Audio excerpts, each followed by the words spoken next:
मेरी आवाज आप लोगों तक आ रही है? नहीं, आवाज नहीं आ रही। एक मिनट जी, मैं चेक करता हूँ।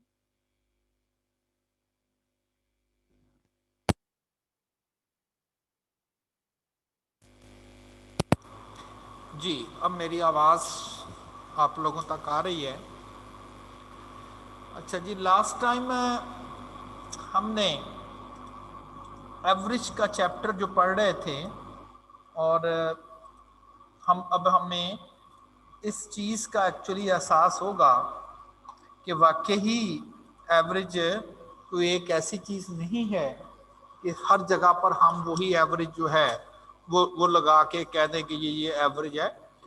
उसके साथ हमने देखा उसके कुछ वेरिएंट्स थे, यानी ऐसे ऐसे पॉइंट्स, ऐसी वैल्यूज जहां पर हम ये कहें कि कभी हमें वैल्यूज की इम्पोर्टेंस या वेटेज कम ज्यादा करनी हो तो फिर हम किस तरह से उसकी कैलकुलेशंस जो है वो परफॉर्म कर सकेंगे। एग्जाम्पल थी वेटेड एवरेज की, वेटेड एवरेज कैसे, एंड देन हमने ये वैल्यूज जो है वो डिटरमिन की। अच्छा जी, नेक्स्ट है, क्योंकि अब तक हम एवरेज को किया कैलकुलेट, और कल मैंने आपसे जो शेयर किया था that is for geometric mean that is suitable when the data set are in percentages form. मैंने कहा मैनुअली ये फार्मूला, मैनुअली दूसरा फार्मूला, लेकिन मैं, आप समझ लें कि आखिर पे जो मैं छोड़ा था आपको कि जी कैलकुलेटर पर एक्चुअली आपने करना क्या है, आप अपने कैलकुलेटर पे एंटी लॉग और इसके अंदर आपने मीन फर्ज करे लिखना है। किसका मीन? एक्स का? नहीं, लॉग एक्स का। बस ये आपने अपने कैलकुलेटर्स पे इसको आपने इंसर्ट कर देना है, तो ये वैल्यूज का लॉग आ गया, मीन आ गया।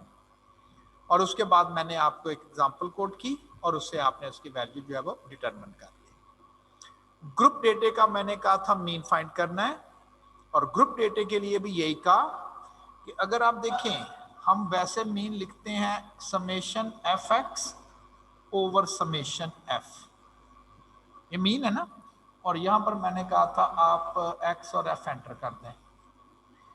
इसकी बात करें तो लॉग एक्स, और सिर्फ इतना कहा गया था कि जहां आपने डेटा एंट्री करनी है वहां आप एक्स की बजाय लॉग एक्स एंटर कर दें, एफ ऑलरेडी होगा, मीन कैलकुलेट करना हो तो आप कर सकते हैं जी। अब तो अगर तो किसी को इन दो कैलकुलेशन में कोई प्रॉब्लम आ रही है कि कैलकुलेटर्स के थ्रू डायरेक्टली कैसे ये चीजें कैलकुलेट करनी है, ये भी मैनुअल, ये भी मैनुअल, मैनुअल का मतलब फार्मूला लिख के, और फिर मैंने कहा था आप अटेम्प्ट करें कि डायरेक्ट आप कैलकुलेटर से ही ये कर पाए।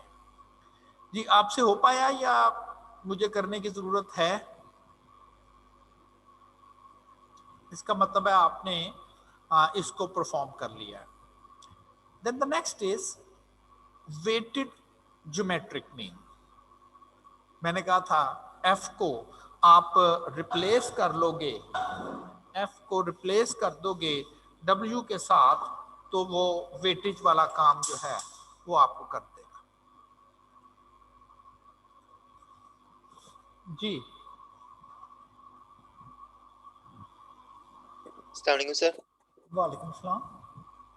सर वो जो वेटेड अरिथमेटिक मीन के बाद नोट है ना, कुछ पॉइंट्स लिखे हुए हैं सर, उसमें एक पॉइंट है mean is affected by some few large और small values in the data, so mean is most appropriate for symmetrical data. Sir ये बता दें सिमेट्रिकल डेटा के लिए अप्रोप्रिएट कैसे है, और थोड़ा वो ठीक है, वो आगे एक पॉइंट आएगा जिसमें हम कहते हैं एक्स्ट्रा ऑर्डिनरी लार्ज और स्मॉल वैल्यूज, वो मैं इसको एक्सप्लेन करूंगा जब यहाँ पर आएंगे। एक्स्ट्रा ऑर्डिनरी लार्ज और स्मॉल वैल्यूज, इसको मैं यहाँ पर आके ओके सर। एक्सप्लेन, जी बिल्कुल मैं करूँगा।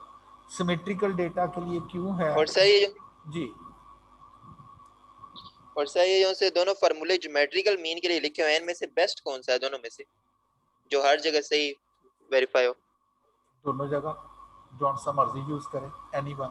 जब मैंने लफ्ज बोला तो ना आप अल्टरनेटिव, अल्टरनेटिव का मतलब होता है कि आप दोनों में से ये एक स्टेज ऐसी आएगी, ये वाला, ये इसलिए नहीं हो पाएगा कि वैल्यू अगर बहुत बड़ी बड़ी हो तो उनका प्रोडक्ट करना पॉसिबल नहीं रहता। तो हर जगह पर ये आल्दो थोड़ा लेंथी है, लेकिन हर जगह पर एप्लीकेबल यही रहता है। और मैंने दोनों को छोड़ते हुए आपको मैंने डायरेक्ट कैलकुलेटर से बता दिया कि आपने ज्योमेट्रिक मीन कैलकुलेट करना कैसे। Otherwise this is the formula that is applicable to all situations, किया जा सकता है। Okay sir, thank you sir.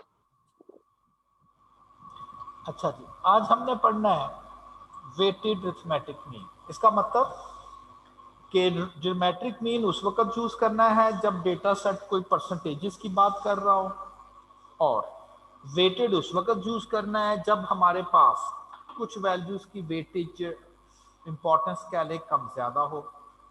और लास्ट टाइम भी मैंने इस चीज को एक्सप्लेन ये किया था याद रखने की हद तक कि आप समझ लें यहाँ एफ होगा यहाँ पर, तो ये बन गया गुड, और उसकी बजाय आप अगर सिंपली यहाँ पर डब्ल्यू कर लेंगे तो ये वेटेड ज्योमेट्रिक मीन आ जाएगा। ज्योमेट्रिक मीन मैंने लिख भी दिया है, is a special case of weighted geometric mean where frequency act as wait.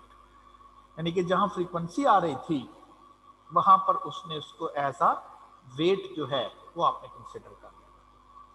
Example ये है, if a person invested 20,000 at 2% profit, 30,000 at 3% profit, and 50,000 at 5%। मतलब एट 5 का मतलब ये वहां पर अगर 100 रुपए आप जमा कराते हैं तो 5 रुपए आपको वो प्रॉफिट देते हैं। कहता find his saving rate of return. अब रेट ऑफ रिटर्न से मुराद, ये बिजनेस में ये टेक्निकल लैंग्वेज बोल देते हैं लोग, रेट ऑफ रिटर्न जिससे मुराद होती है प्रॉफिट रेट क्या है। आपके जी 2% भी है, 3 भी है और 5 भी है, तो रेट ऑफ रिटर्न क्या बताए, तो एवरेज बताए ना फिर, कि जी मुख्तलिफ जगह पर उसने इन्वेस्टमेंट की हुई है, किसी जगह पर उसको 2% प्रॉफिट मिलता है, किसी जगह पर 3% और किसी जगह पर 5%। आप जरा उसका एवरेज रेट ऑफ रिटर्न बताएं।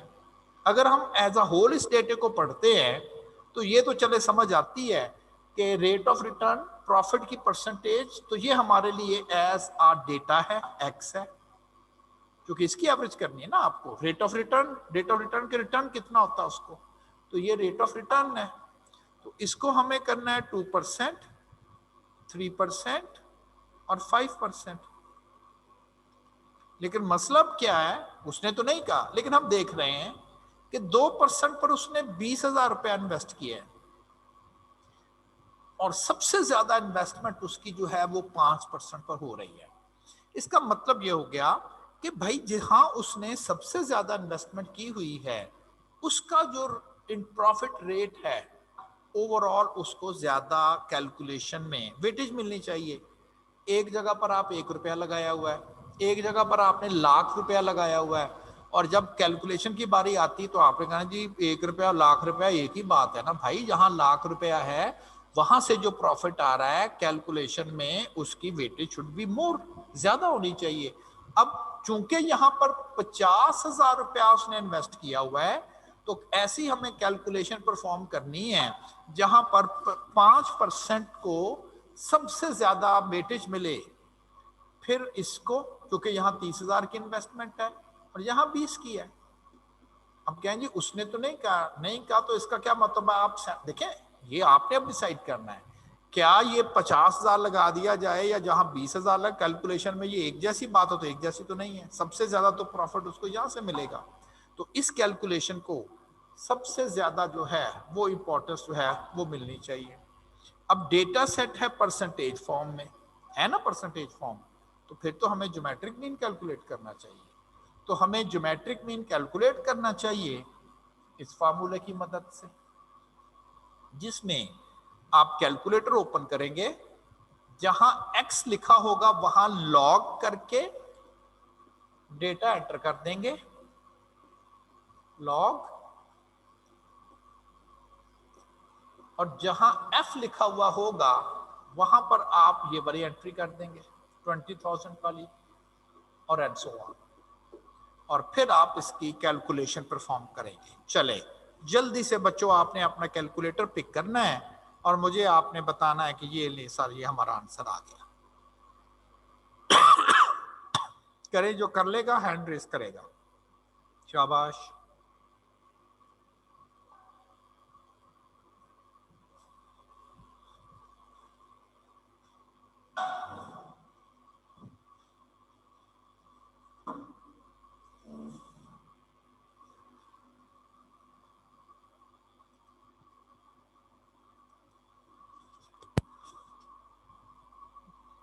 जी 3.5713। 3.5713। चले जी चेक करते हैं कोई और लोगों ने इसको किया है।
जी क्या आंसर आ रहा है?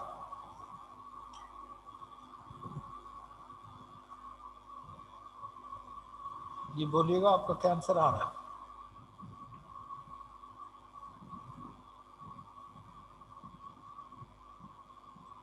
क्या आंसर आ रहा है आपका? सर 3.5713। ठीक है, ठीक है। अब देखिएगा कि मैंने यहां पर, ओके फाइन, मैंने यहां पर आपके सामने डेटा एंटर कर दिया था। अब मैंने एंटी लॉग लिखना है, एंटी लॉग। फिर ये क्या चीज है? ये है मीन किसका? लॉग एक्स का। अगर आपने एक्स एंटर किया होगा तो एक्स का मीन आएगा, ये मीन है लॉग एक्स का। तो मैंने चूंकि लॉग एक्स ही एंटर किया हुआ था, इसका मतलब है मुझे मीन जो मिलेगा वो लॉग एक्स का ही मिलेगा।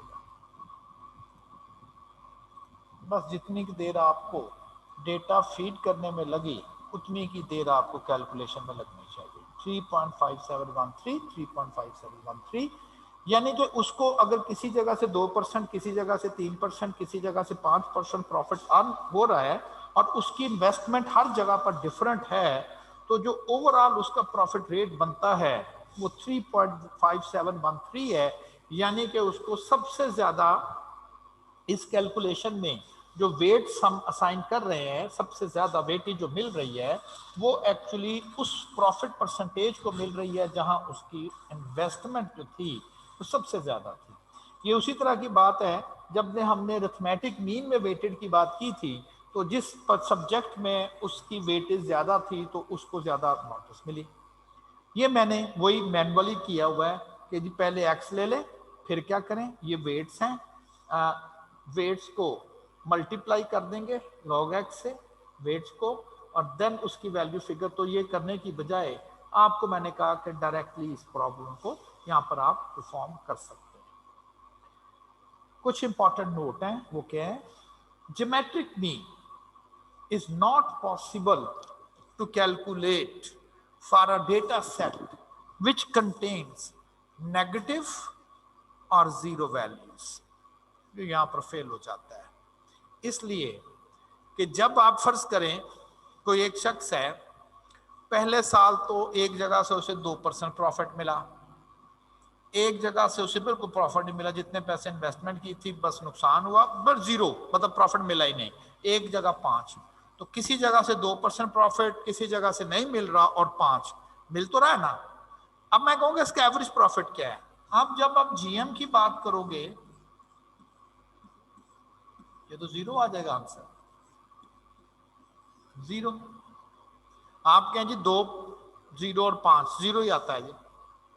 मसला ये जीरो का नहीं है, ज्योमेट्रिक मीन पॉसिबल नहीं है कैलकुलेट करना यहाँ पर। ये क्या बात हुई 2, 0, 5 की एवरेज करें तो जीरो, जो एक भी रीडिंग जीरो हुई उसमें तो सबको जीरो कर देना है, तो ये इसका एक ड्रॉबैक है।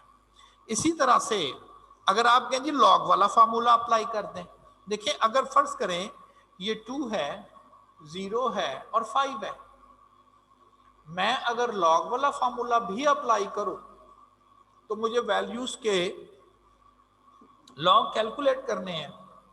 मैं लॉग कैलकुलेट करता हूं, लॉग ऑफ 2, ओके, आ जाएगा आंसर, मैं लिख लिया। लॉग ऑफ 0 भी चाहिए तो लॉग ऑफ 0, कहता मैथ एरर। कैलकुलेटर आपका 2 दफा मैथ एरर का मैसेज डिस्प्ले करेगा।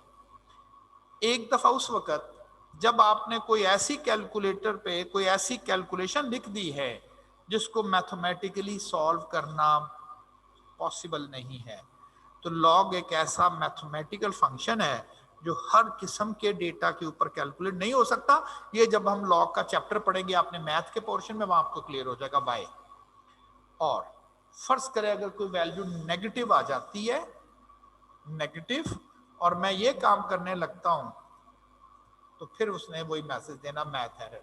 यही रीजन है जो कहा जाता है कि जी नेगेटिव वैल्यूज या जीरो वैल्यूज के लिए ज्योमेट्रिक मीन जो है वो कैलकुलेट करना जो है वो पॉसिबल नहीं है।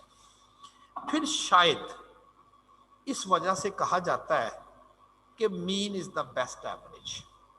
ऑल्दो सिचुएशन टू सिचुएशन हमें देख के डिसाइड करना है, लेकिन बात फिर वही आ जाती है कि सर हमें मीन ही हर जगह पर ज्यादातर क्यों बोलते हैं। इस सिचुएशन में अब हमारे पास मीन के अलावा कोई चॉइस नहीं है, तो क्या करते हैं, लेस अप्रोप्रिएट की जानिब चले जाते हैं, मीन फाइंड कर लेते हैं। दूसरी, geometric mean is not much affected by the presence of extreme values in the data। ये आपके फाइलों ने भी आज बात की, उसमें मैंने कहा कि अरिथमेटिक मीन जो है वो much affected by extreme values in the data. ये एक्सट्रीम वैल्यूज क्या होती हैं? बिल्कुल अभी तक मैंने आपको कोई डिस्कशन नहीं दी कि एक्सट्रीम वैल्यू बेसिकली जो है वो होती क्या है। तो आपको एक्सप्लेन कर दिया जाएगा कि ये जो एक्सट्रीम वैल्यूज हैं ये बेसिकली होती क्या हैं और इससे क्या फ़र्क क्या पड़ता है। तो जब एक्सट्रीम वैल्यूज की बात होगी तो आपको एक्सप्लेन कर देंगे कि एक्सट्रीम वैल्यू बेसिकली है क्या। तो मैंने आपको 2 चीज़ें डिस्कस की, ज्योमेट्रिक मीन किन सिचुएशन में कैलकुलेट करना है, परसेंटेजेस फॉर्म में। सर्टेन ड्रॉबैक में से क्या है, it is not possible to calculate if a data set contain negative or zero value। एक दफा एक एग्जाम में क्वेश्चन आ गया, उसमें एग्जामिनर ने क्या किया हुआ था, एक नेगेटिव वैल्यू दे दी, कह दिया इसका ज्योमेट्रिक मीन लिखें। Geometric mean negative value not possible, zero नहीं कहना, जीरो तो एक चीज होती है, ये नॉट पॉसिबल है, ठीक। तो इसलिए कहा जाता है। तो ये तो हो गई सेकंड टाइप की एवरेज। आउटलायर क्या, ये एक्सट्रीम वैल्यूज क्या है ये बाद में हम डिस्कस करते हैं। जरा पहले आ जाते हैं third type of average, harmonic mean. Harmonic mean जिसे एब्रीवेट करते हैं HM, is a useful measure of central tendency for averaging the data that are in rates। Geometric mean percentages, rates, rate की फॉर्म में। अच्छा, rate जैसे speed है, distance over time. अच्छा बिल्कुल, आपने मैथ्स में देखें, कल मैंने आपको रेशो पढ़ाया था, एक word ratio. Ratio is a comparison कह लें, सिमिलर थिंग्स की मेजरमेंट्स में, याद है ना, सिमिलर, ऊपर भी वही, यानी कि इसके यूनिट भी वही और इसके यूनिट्स भी वही। अगर मैं आपको कहूं स्पीड क्या होती है, तो आप कहते हैं जी डिस्टेंस ओवर टाइम, यही होता है ना स्पीड का formula, distance over time is the speed. तो सर क्या ये रेशो है? लिखा तो वही है। ये रेशो इसलिए नहीं है, हाँ इसे आप स्पेशल रेशो कह सकते हो, it is a special ratio, इसलिए कि जो डिस्टेंस होगा उसके यूनिट होंगे किलोमीटर्स में, ओवर जो टाइम होगा उसके यूनिट होंगे आवर्स में, तो इसके तो फिर यूनिट साथ ही रह जाते हैं ना, तो इसलिए स्पीड के यूनिट हो जाते हैं लाइक 60 किलोमीटर पर आवर। तो बिल्कुल आप रेट कह सकते हो कि it is a special type of ratio, उसकी एक टाइप है in which numerator and denominator have different units. ये उनका कंपैरिजन तो नहीं ना बनेगा कि जी मैं देख रहा हूं डिस्टेंस स्पीड डिस्टेंस टाइम से कितने टाइम्स ज्यादा है, ऐसा कोई बात नहीं है, ठीक है ना। तो रेशो में दो क्वांटिटीज का आपस में comparison, that is in the form of same units, और जो रेट होता है it is the ratio of two different things, ठीक है ना, उसके यूनिट केएम है, और यहां हम कोई कंपैरिजन तो नहीं कर रहे ना। तो रेट्स मैंने आपको बता दिया कि ये रेशो की तरह ही लिखा जाएगा, लेकिन इसके यूनिट डिफरेंट हो गए, जैसे स्पीड है, डिस्टेंस के यूनिट और टाइम के यूनिट्स कुछ और। कहता है कि कोई भी डेटा जो रेट्स की फॉर्म में होगा, यानी कि एक एग्जांपल उसकी है स्पीड, तो इसके लिए अगर एवरेज करनी हो तो harmonic mean is the appropriate, लेकिन रेट्स की फॉर्म हो अरिथमेटिक मीन भी कैलकुलेट किया जा सकता है। किन सिचुएशन में, ये आपने पढ़ना है। कहता इन एवरेजिंग रेट्स, ये बात आपको क्लियर हो गई कि रेट हर उस क्वांटिटी को बोलेंगे जिसमें हमें एक न्यूमिनेटर में एक डिनोमिनेटर में और डिफरेंट दी होगी। इफ न्यूमिनेटर इज कांस्टेंट, ये वाला जो भी ऊपर आए, मैं तो डिस्टेंस की स्पीड की आपसे डिस्कशन कर रहा हूं ना, वो कुछ भी हो सकता है ना, और भी बहुत सारे हैं। कहता है कि अगर न्यूमिनेटर कांस्टेंट हो then harmonic mean is appropriate. Data rate का है, न्यूमिनेटर डिनोमिनेटर दो क्वांटिटीज हैं, कहता है अगर न्यूमिनेटर अगर कांस्टेंट हो तो harmonic mean is the most suitable, and if denominator is constant, अगर ये डिनोमिनेटर ये कांस्टेंट हो जाए, है डेटा रेट का ही, लेकिन अगर डिनोमिनेटर कांस्टेंट हो जाए then arithmetic mean is more appropriate. तो फिर रेट्स की फॉर्म में दो पॉसिबल, हम अरिथमेटिक मीन कब लगाना है और हमें हार्मोनिक मीन कब ये जरा पढ़ते हैं। पहले तो जरा डेफिनेशन देख लेना कि हार्मोनिक मीन कैलकुलेट करते कैसे हैं। कहता है the harmonic mean of a set of n values is defined as the reciprocal, उलट को बोलते हैं x, इसका रेसिप्रोकल 1/x ऑफ रेसिप्रोकल, ये मैंने जरा पहला वर्ड बोल लिया। कहता अरिथमेटिक मीन ले लें, किसका अरिथमेटिक मीन, वैल्यूज का नहीं, रेसिप्रोकल वैल्यूज का। दो दफा रेसिप्रोकल आया वर्ड। कहता जी पहले तो आप क्या करें, वैल्यूज का रेसिप्रोकल लेके उसका मीन ले लें और फिर उसको रेसिप्रोकल कर दें। रेसिप्रोकल का मतलब होता है उलट करना।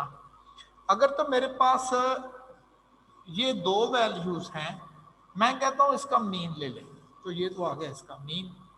मैं कहता हूं अगर ये लिखा हुआ है रेसिप्रोकल का मीन, तो फिर ये लिखेंगे आप, ये हो गया रेसिप्रोकल और दो है, आपने कहा जी ये हो गया। उसके बाद मैं कहता हूं इसका फिर रेसिप्रोकल लें, इसको फिर उलट दें, तो ये 2 ओवर हो जाएगा। यही हार्मोनिक मीन होता है, यही कहते हैं हार्मोनिक मीन, कि वैल्यूज को उलट करें फिर उसका वैल्यूज ले ले। वैसे तो हम क्या करते हैं, हम इसको ऐसे लिखते हैं, तो फिर हार्मोनिक मीन को कैसे लिखेंगे, हम कहेंगे n तो ऊपर लिखेंगे और वैल्यूज नहीं उसका रेसिप्रोकल लिखेंगे। ये देखें ये मैंने ऐसे लिखा हुआ है, बट ठीक है डेफिनेशन नहीं याद होती तो ना सही, हमने कौन सा अपने ज़हन को इतना तंग करना है। हमने तो डायरेक्ट फार्मूला याद करना है, तो ये आपके पास हो गया harmonic mean for ungroup data. बिल्कुल उलट, रिथमेटिक मीन में एन डिवाइजर में, इसमें एन ऊपर, वहां समेशन एक्स और यहां समेशन एक्स नहीं बल्कि क्या, रेसिप्रोकल ऑफ वैल्यूज। बस ये फार्मूला आपको बताना था। ये डेफिनेशन भी वैसे मैंने एक्सप्लेन कर दी, इसके वर्ड्स भी एक्सप्लेन कर दिए, नहीं याद होता तो रहने दें। यूज कब करना है, जब रेट्स हो और उसमें भी न्यूमिनेटर जो है वो एक कांस्टेंट नंबर हो। देखते हैं ये इसका मतलब क्या है, पहले तो ये पढ़े ना।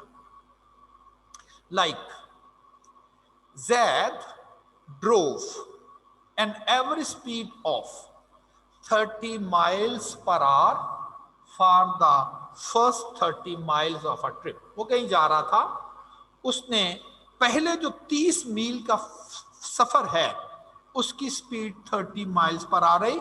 एक्चुअली ये एवरेज का मतलब है कि शायद थोड़ी बहुत कम ज्यादा, लेकिन पहले 30 मील तक, पहले 30 मील का जो सफर था उसकी स्पीड जो रही वो 30 माइल्स पर आवर रही।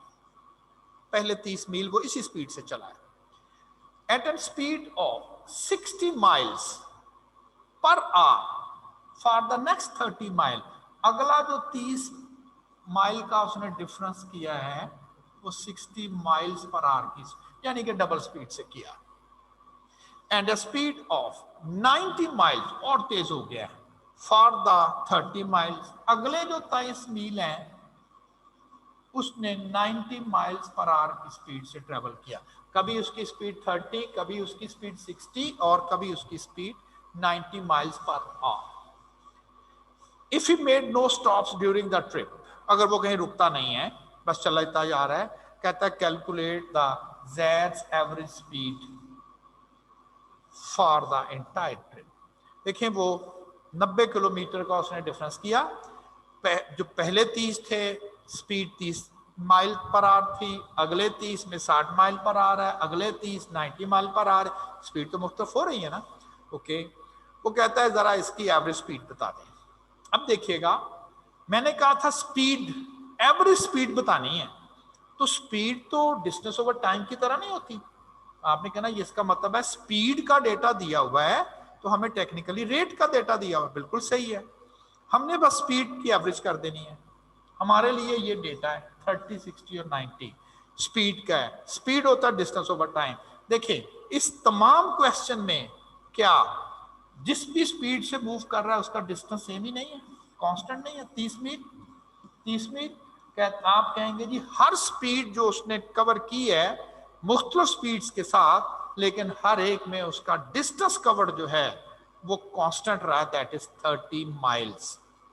As distance which is numerator is constant which is 30 miles, so harmonic mean is appropriate. मैं अगर पिछली क्लास में मैंने एक्चुअली इसको फिजिक्स में ले जाके भी समझाया, लेकिन वो बच्चे इससे और ज्यादा कंफ्यूज हो गए।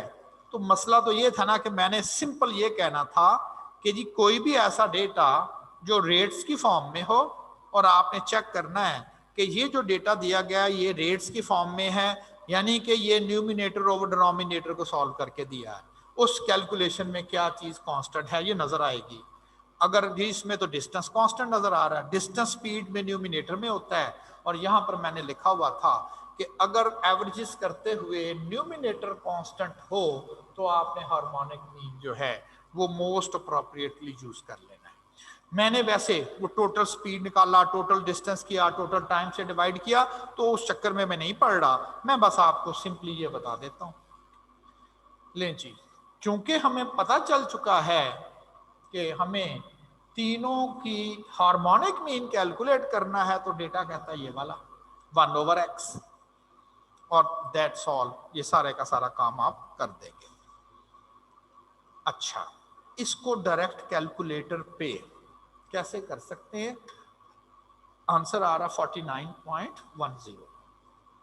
कभी उसकी स्पीड 30, कभी 60, कभी 90, एवरेज में जो कि उसकी मोस्ट अप्रोप्रिएट कैलकुलेशन है 49.10।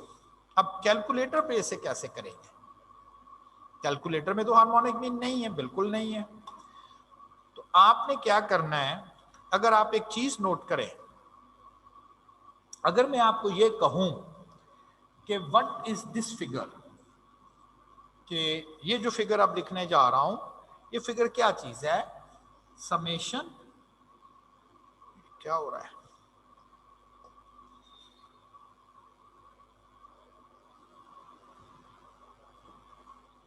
Summation 1/x over n। I know ये गलत लिखा मैंने, मैं इसको उल्टाना भी अभी मैंने। आप कहेंगे सर ये लिखा हुआ है आपने मीन, जैसे अरिथमेटिक मीन कहते हैं, लेकिन किसका? Mean of 1/x।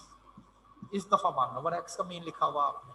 भाई अगर मैं समेशन x ओवर n लिखता हूं तो आपने मुझे कहना था सर ये x का मीन लिखा हुआ है। अगर मैं summation log x over n कहता तो आपने कहना सर ये log x का मीन लिखा हुआ है। अब मैंने लिखा हुआ है समेशन 1x ओवर n, तो आपने मुझे कहना कि सर ये 1/x का मीन लिखा हुआ। बिल्कुल सही है। क्या वो जो डेटा जहां x फीड करना है, अब क्या फीड करते हैं वहां 1/x फीड करते हैं, वहां पर आप 1/x फीड कर देते हैं। चलें देखते हैं, डेटा फीड करना है x में और 1/x में।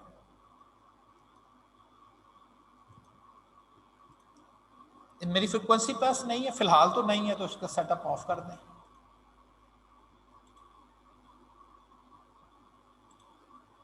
वन बाय 30 पहली स्पीड, तो 30 नहीं ऐड कर रहा, 1/30 ऐड कर रहा। 1/60 ऐड कर रहा हूं, 1/90 ऐड कर रहा हूं। ले जी, अब जो मुझे मीन मिलेगा, चूंकि डेटा मैंने 1/x का एंटर किया हुआ है, तो मुझे ये फिगर मिलेगी। अब मैं इसका मीन कैलकुलेट करता हूं। सॉरी, स्किप किया, वॉश किया।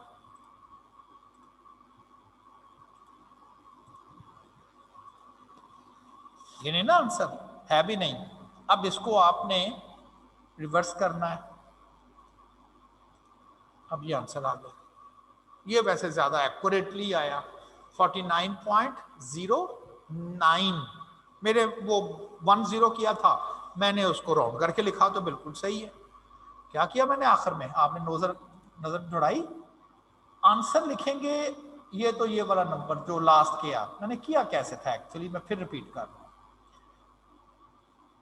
डेटा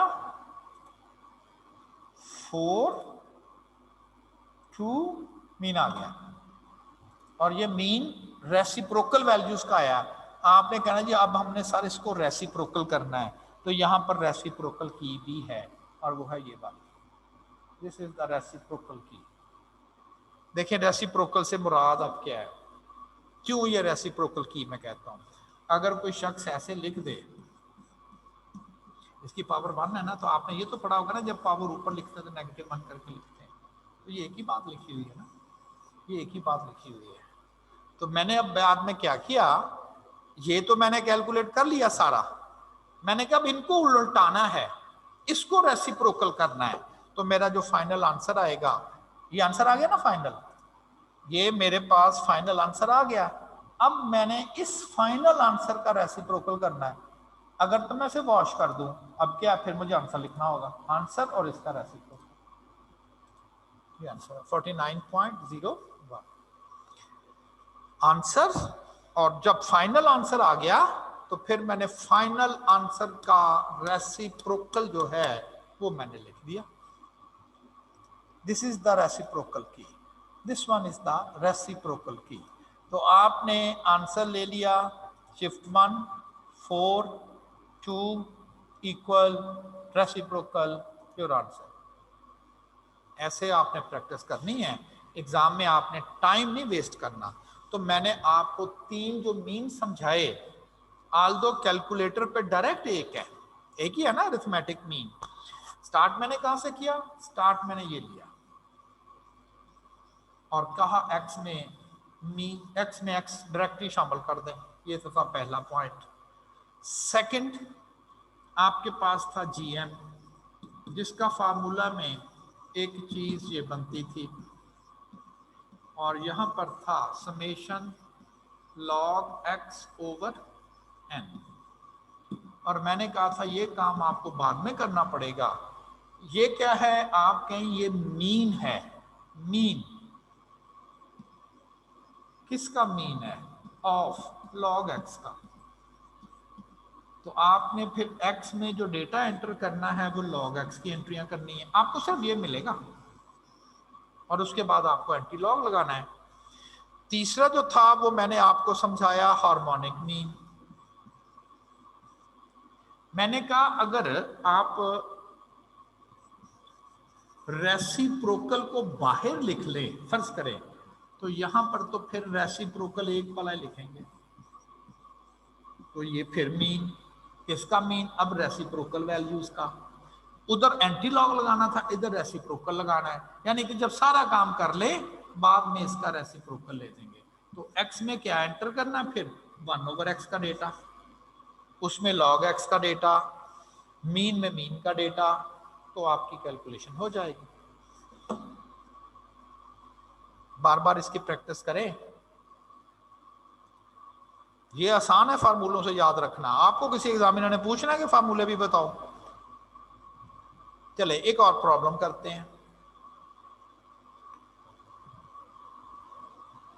क्वेश्चन है, Z drove an average speed of 30 miles per hour for 4 hours। 4 घंटे तक उसकी स्पीड 30 माइल रही। 4 घंटे मोटरवे पे जा रहा था, बिल्कुल स्मूथ जा रहा था, कभी कम ज्यादा हो जाती थी, लेकिन 4 घंटे तक वो इसी स्पीड के साथ मूव किया, मुसलसल 4 घंटे। And then at an speed of 60 miles per hour for the next 4 hour. 8 घंटे टोटल ट्रेवल किया, उसमें से 4 घंटे का ट्रेवल उसका स्पीड के साथ था 30, और अगले 4 घंटे का ट्रेवल उसका था 60 के साथ। कहता 8 घंटे उसने टोटल यूज किए, बिल्कुल। अब कहता था एवरेज स्पीड तो बताओ। अब आपके स्पीड का डेटा है, yes it is the data speed. ये रेशियो से बना होगा, बिल्कुल सही है। डिस्टेंस ओवर टाइम बना के दिया हुआ उसने स्पीड का डेटा, आपने नहीं बनाना।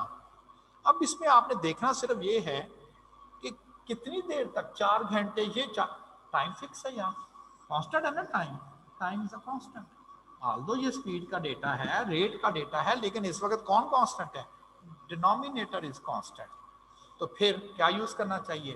Arithmetic mean. Arithmetic mean is the most appropriate, simple arithmetic mean. 45 बनती है उसकी स्पीड। मैंने बोल दिया ना कि उसमें आप कंफ्यूज हो जाओगे अगर मैं आपको ये बताऊं। बड़ा थोड़े छोटे से स्टेप हैं, लेकिन हमें फिलहाल उसमें जाने की जरूरत नहीं है कि जी क्यों न्यूमिनेटर कांस्टेंट हो तो हार्मोनिक मीन ही हमें ट्रू रिजल्ट देता है, और डिनोमिनेटर कांस्टेंट हो तो अरिथमेटिक मीन ही हमें एक्चुअली ट्रू रिजल्ट देती है।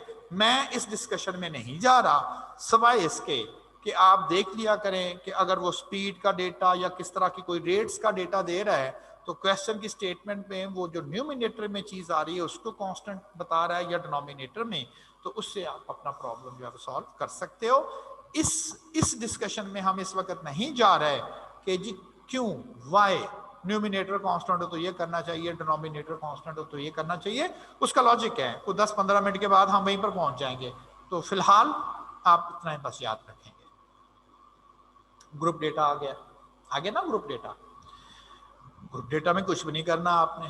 क्या करना है, जहां x का कॉलम है, x की एंट्रियां करनी है, वहां आप एक्चुअली 1/x की एंट्रियां कर दें, यहां साथ f की एंट्रियां कर दें, मीन कैलकुलेट कर दें।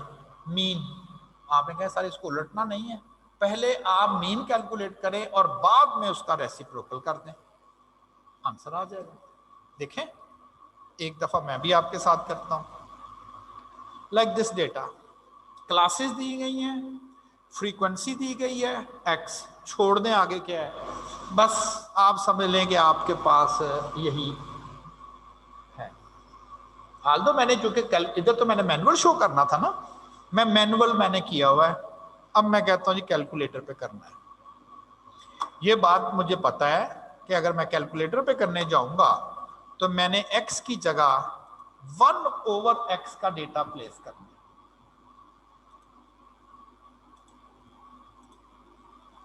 f, चलो पहले f भी ऑन कर लेते साथ ही। चलो ये f भी ऑन हो गया। x रखना है नो, x की जगह क्या रखना है 1/x यानी कि 1/2 रखना है। मैं ऐसे करके देखो, ये देखना ना आपको अजीब तरीके से नजर आएगा, लेकिन वो फीड करेगा 1/2। ये 1/2 फीड हो गया। 1/5 फीड करना है, 1/5 ऐसे फीड कर दें। 0.2 1/8 या 1/8 कर दें, वो कोई बात नहीं। 1/11 और 1/40। अब चूंकि एफ बी है तो एफ वाले कॉलम में शिफ्ट हो जाएं और इधर आप लिखेंगे 5, देन 8, 12, 9 और 3। यहां से क्विट किया, शिफ्ट 1, 4, 2, लेकिन याद रखना चाहिए इसमें समेशन एफ एक्स ऊपर है, यानी कि ये चीज एक्चुअली ऊपर है क्योंकि मीन जो कैलकुलेट कर रहे हैं, और नीचे समेशन एफ है। अब इसको उल्टा देना है ताकि वो हम रेसिप्रोकल करें और हमारे पास जो है वो हो गया। अब चूंकि आंसर तो लिखा हुआ है, इसका रेसिप्रोकल भी लिख दें। 5.58 आंसर आना चाहिए। तो क्या 5 पर गया? बिल्कुल ठीक हो गया। ये देखिए पहले मैंने f/x किया। f/x कैसे किया? f को इससे डिवाइड, f को इससे डिवाइड। ये तो है ना मैनुअल फार्मूले में हम चल रहे थे, बिल्कुल वो भी एक दफा देख लीजिएगा। लेकिन एग्जाम में एग्जामिनर, हाँ अगर ये सब्जेक्टिव पेपर होता डायरेक्टली आंसर कैलकुलेटर से लिख देते बाय यूजिंग कैलकुलेटर तो शायद रॉन्ग। अब तो मैं जरूर सुजेस्ट करूंगा बाय यूजिंग कैलकुलेटर ही आपने ये काम करना है। हाँ जी ओके ठीक है। ये पॉइंट तो आपको बता दिया। अरिथमेटिक मीन में डायरेक्ट एक्स फीड करना, ज्योमेट्रिक मीन में लॉग एक्स फीड करना और हार्मोनिक मीन में 1/x फीड करना। साथ फ्रीक्वेंसी आ रही होगी तो फ्रीक्वेंसी ऑन करके फ्रीक्वेंसी लिख दीजिएगा।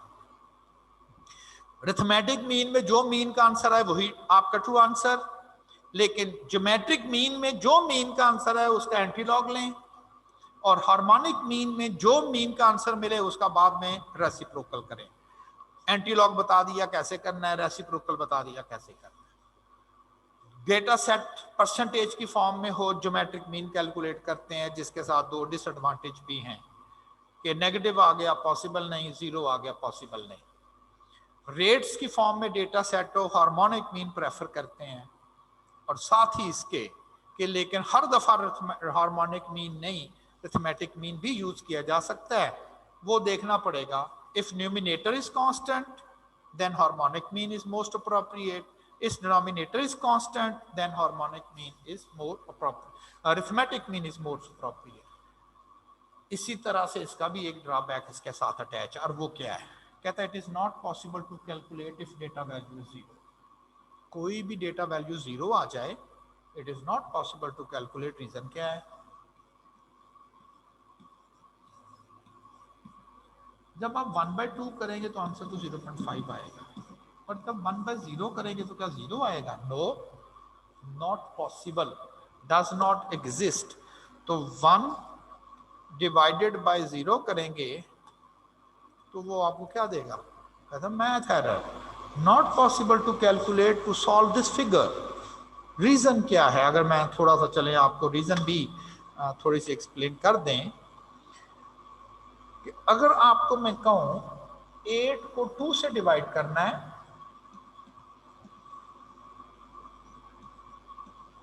यहां आंसर आता है ना, यहां आंसर आता है। मैं कहता हूं ऐसा कोई नंबर है जिसको आप 2 से मल्टीप्लाई कर दो और 8 बन जाए। ऐसा कौन सा नंबर है जिसको 2 से मल्टीप्लाई करो और वो 8 बन जाए? अगर वो बन गया तो वो आंसर आ गया। आपने कहा सर 4 है। 4 एक ऐसा नंबर है कि जिसको आप 2 से मल्टीप्लाई करोगे द आंसर बिकम्स 8। ठीक हो गया। चले इसी एक्सरसाइज को मैं अगर यहां पर करूं,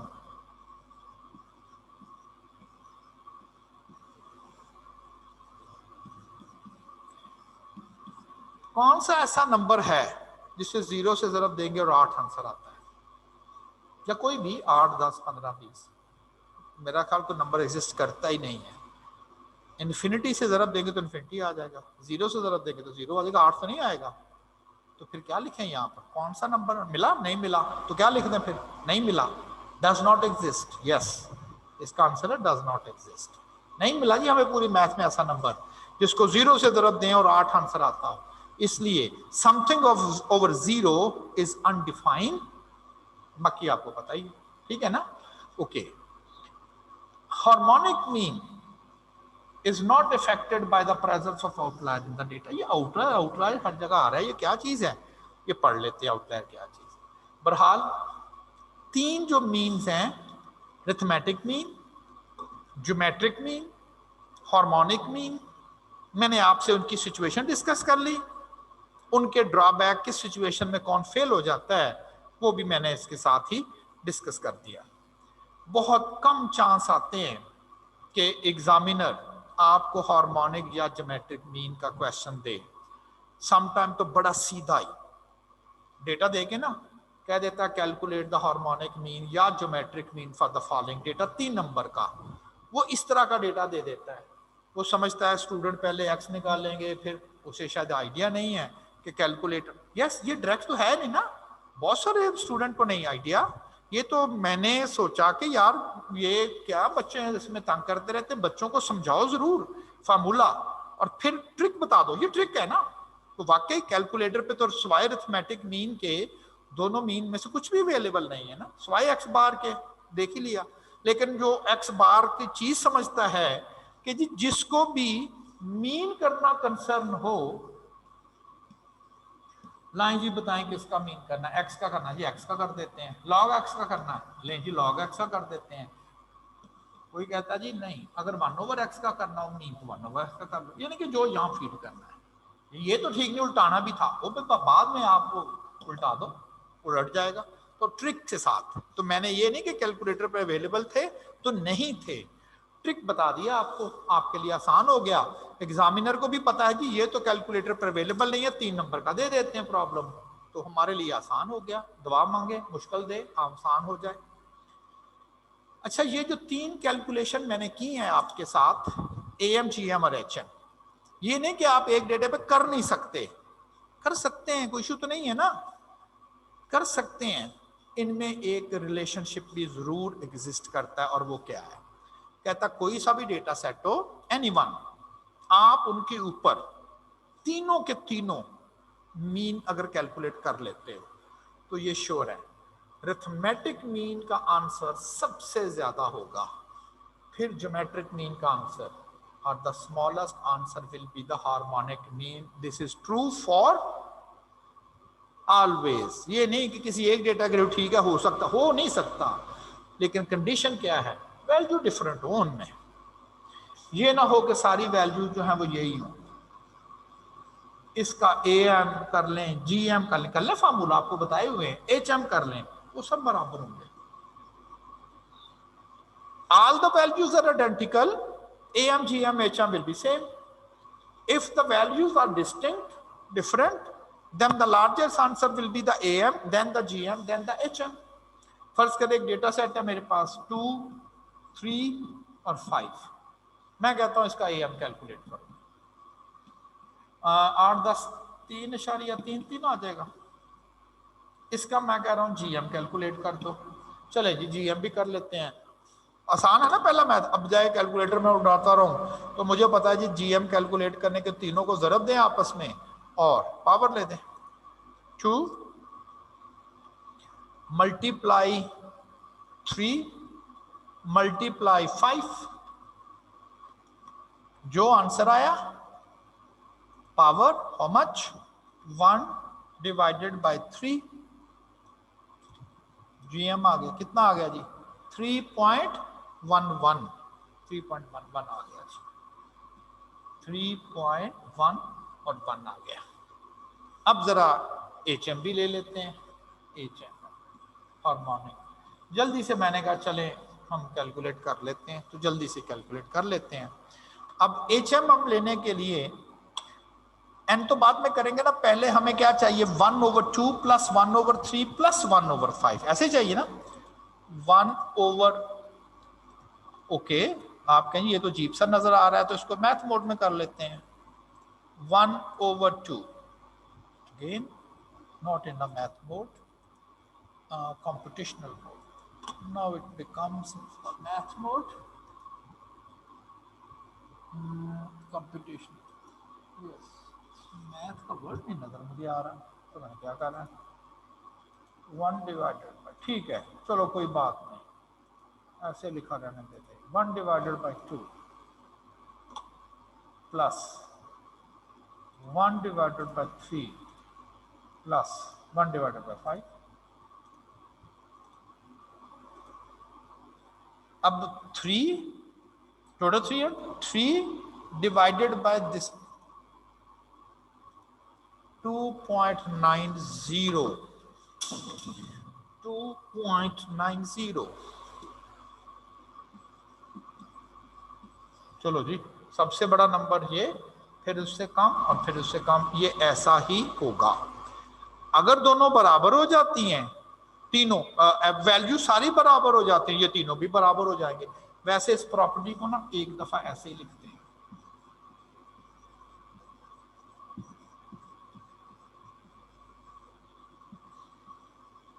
अगर ना बताया वैल्यू कैसी है, आप में कहें जी बड़ी भी हो सकती है इक्वल भी हो सकती है, दोनों लिख देते हैं। अच्छा मुझे अब ये बताओगे 7 greater than or equal to 6, 7 greater than or equal to 7, 7 greater than or equal to 8। ये मैंने 3 स्टेटमेंट्स लिखी हुई हैं। मैंने इस वक्त आपको 3 स्टेटमेंट जो है वो मैं लिख रहा हूं, मैं दोबारा लिख रहा हूं। 7 greater than or equal to 6, 7 greater than or equal to 7 and 7 greater than or equal to 8। इसमें ये 2 स्टेटमेंट ट्रू हैं, सही हैं, और ये फॉल्स। ऊपर वाली 2 सही हैं, बिल्कुल सही लिखा हुआ है, इसलिए कि इसे हम पढ़ते क्या हैं ग्रेटर, और कभी गौर नहीं किया जल्दी से पढ़ जाते हैं हम, इक्वल टू लिखा होगा ये, तो ये 2 चीजें हैं।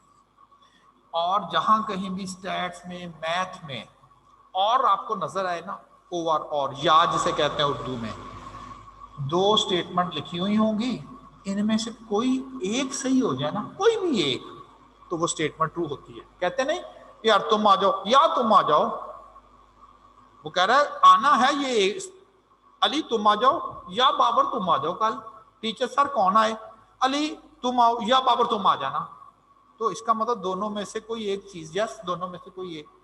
अब देखें यहां पर लिखा गया है 7, एक स्टेटमेंट तो ये लिखी गई है, ये तो गलत हो गई, ये तो ठीक नहीं है। 7 सॉरी ये ठीक है, 7 ग्रेटर देन 6 ये ठीक है ना। दूसरी स्टेटमेंट लिखी गई है 7 इज इक्वल टू भी तो लिखा गया है ना, ये गलत है, तो मैंने कहा ना एक ठीक है, तो 7 इज ग्रेटर देन 6 इस वक्त ये सिंपल सही है, जिसकी वजह से कहूंगा ये स्टेटमेंट सही है। अगली पे आ जाए, 7 ग्रेटर देन 7 एक लिखा हुआ है, 7 इज इक्वल टू 7 दूसरा, इस वक्त ये गलत है, ये सही है, इस वक्त ये सही है इक्वल टू वाली, तो फिर ये सही है। 7 ग्रेटर देन 8 नो गलत, 7 इज इक्वल टू 8 नो गलत, दोनों गलत, तो अब गलत, अब गलत। अब यहां पर भी यही लिखा हुआ, मैंने कहा कि जब आप दोनों स्टेटमेंट ऐसे लिखते हो तो इसका मतलब है सर ये कैसे पॉसिबल हो सकता है कि उससे बड़ा भी हो और उससे इक्वल भी हो। मैंने कब कहा है, मैंने तो कहा दोनों में से एक होगी स्टेटमेंट, वो चूंकि बता नहीं रहा इसलिए ये लिखा जाता है। कहता है जी कि बड़े ही होंगे और अगर वैल्यू इक्वल होंगे तो बराबर भी हो जाएंगे। मैंने वैसे दोनों को लहदा करके लिख दिया है।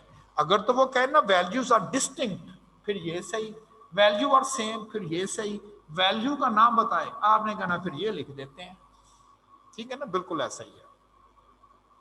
अच्छा जी, कहता है कि अगर आपने डेटे का ज्योमेट्रिक मीन लेना हो, जैसे ये डेटा था ना मेरे पास 2 3 5, हमने AM कैलकुलेट किया था, वो आया था 3.33। हमने GM कैलकुलेट किया था, वो आया था 3.11, और हमने HM कैलकुलेट किया था, वो आया था 2.90। डेटा दिया हुआ हो, हम AM भी ले सकते हैं, GM भी ले सकते हैं और HM भी ले सकते हैं। GM कैलकुलेट करने का और वे भी है। वो क्या, आप डेटा से AM ले लो और डेटा से HM ले लो, ये दो कैलकुलेशन कर लो। आपको पता दो वैल्यूज का GM कैसे फाइंड करते हैं? दो वैल्यूज का A और B, अगर दो वैल्यूज का GM लेना, आप कहेंगे दोनों को ज़रब दे दें और पावर में क्या लिखें, जितनी वैल्यूज हैं। अब मैं कह रहा हूं आपको एक AM ले लें और एक HM ले लें, इनका ज्योमेट्रिक मीन लें। आप कहेंगे दोनों को हम ज़रब देंगे HM और एक, और पावर क्या लिख देंगे 1/2 या स्क्वायर रूट कर दें, एक ही बात है ना। देखिए क्या आंसर आता है। मेरे पास डेटा है 235 और मैंने डेटा से एक ले लिया 3.33 मल्टीप्लाई विथ 2.90, आंसर आ गया। फिर मैंने इनका ले लिया square root of my answer 3.1 और राउंड फिगर में 1, ये तो भी आंसर नहीं आ गया। ये मैंने कहां से कैलकुलेट किया था? डेटा से। अब मैंने कहां से कैलकुलेट किया? डेटा से तो आपने कैलकुलेट ही नहीं किया, आपने तो AM और GM से कर दिया है। यस, यही रिलेशन है कि आप चाहे पूरे डेटा का GM, डेटा से GM ले लें, या अगर आपका उस डेटा के पास, डेटा से आपके अरिथमेटिक मीन अवेलेबल है, डेटा से आपके पास हार्मोनिक मीन अवेलेबल है, तो ये दो वैल्यूज होगी। डेटा में तो हो सकता है 100 हो, बस इन दो वैल्यूज का GM ले लें, ये वही GM आएगा जो डेटे का GM आएगा। देखिए रिलेशन का यही फायदा होता है। आप कहेंगे ये, मैं आपको कहता हूं कि एक एग्जामिनर आपको एक डेटा देता है, क्या देता है? कहता है a data has arithmetic mean 60, harmonic mean 40, calculate its geometric mean। आप कहिए डेटा तो है ही नहीं, हमने तो टीचर ने पढ़ाया था समेशन log x और ये वो हम कैलकुलेटर भी फीड कर दें, डेटा तो बंदे खुदा दे हमें। तुम तो सिर्फ arithmetic mean और हार्मोनिक मीन करके कहते हो ज्योमेट्रिक मीन बताओ, डेटा दे नहीं रहे। आपको पता होना चाहिए कि डेटा को तो एक वे और भी है, यही दो वैल्यू काफी है जी। डेटा क्या करना हमने, सारा कुछ डेटे से तो आ रहा है।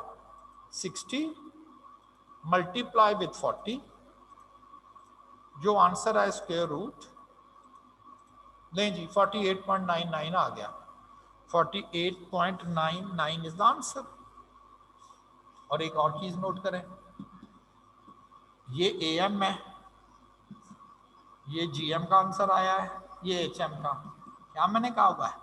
मैंने कहा वो ये ऐसे ही होने चाहिए, तो ऐसे ही है। ये देखें सबसे बड़ा, फिर उससे कम और फिर से कम। कहाँ आपसे गड़बड़ हुई? आपने कहा ना ये मुझसे कहीं गड़बड़ हुई है। मैं नहीं कह रहा कितना बड़ा, बड़ा होना चाहिए। ठीक है जी, चले। ये हमारा जो ओल्ड फ्रेंड है मीन, ओल्ड फ्रेंड है ना, बड़ी क्लास 2-3 से हमारे साथ चल रहा है, ये कब हमें मिसलेड करेगा, कब हमें गलत गाइड कर देगा, कब हम जब इसे कैलकुलेट करेंगे तो पता चलेगा ये तो हमें गलत बता रहा, हमारा दोस्त धोखा दे गया है। एक्चुअली आपको अपने हर दफा इस दोस्त पे नहीं इतबार करना चाहिए, इस मीन वाले दोस्त पे हर वक्त आपको तकिया नहीं करना चाहिए, कोई और भी दोस्त बनाने चाहिए।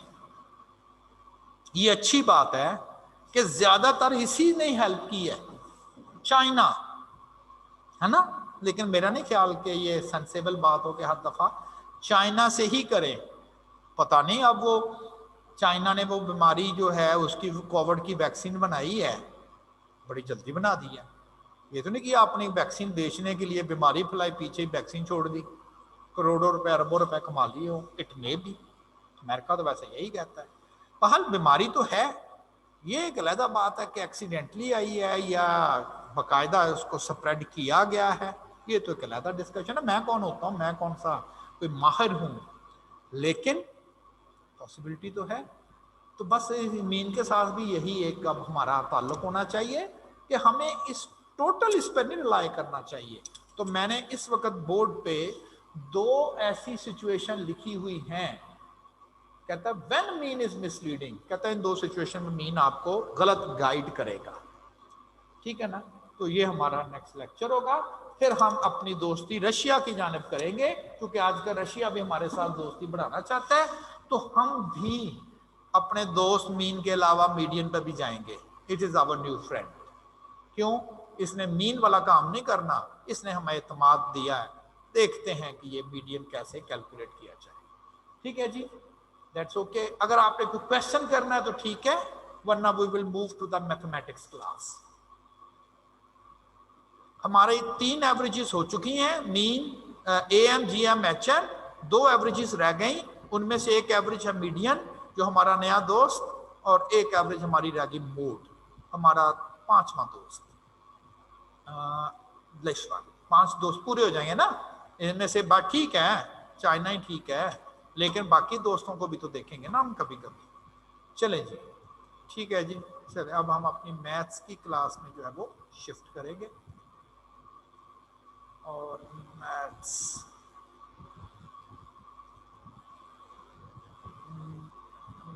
बेसिक मैथमेटिक्स स्टार्ट किया था।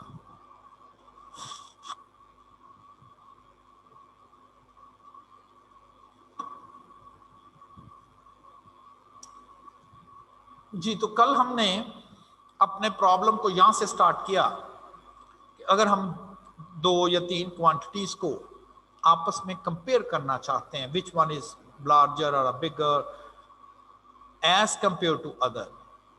एक तरीका कार है, इतने हजार, इतने सौ, इतने बता दिया जाए। Simplest way, this much, 3 times, 2 times, 1 time, और अपना मसला सॉल्व कर दें।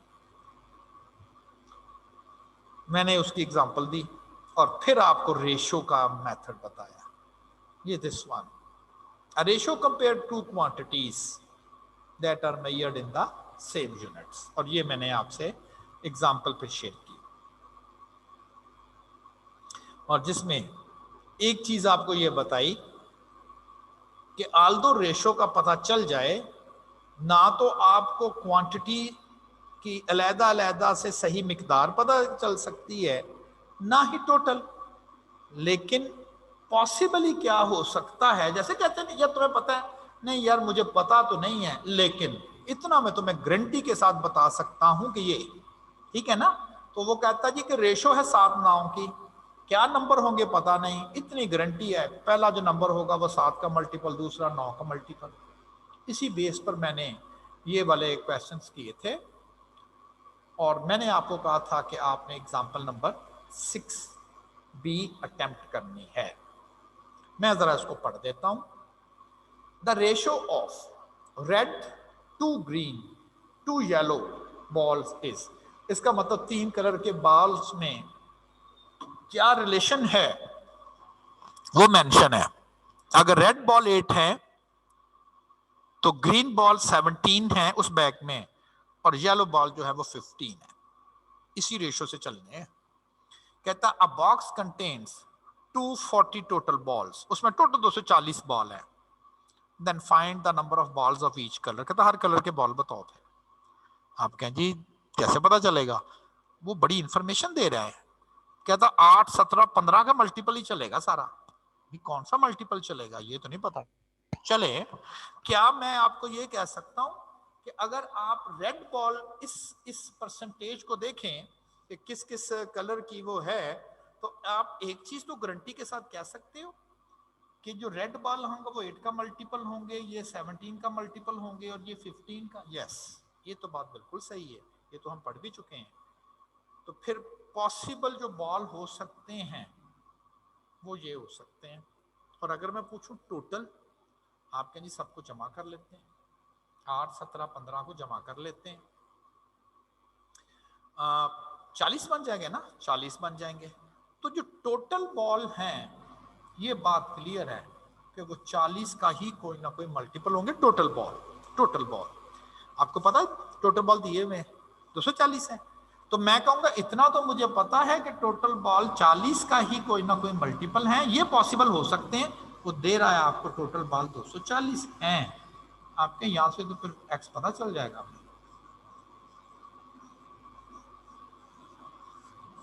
6, तो हर कलर का जो बॉल है वो 6 का मल्टीपल पता चल गया।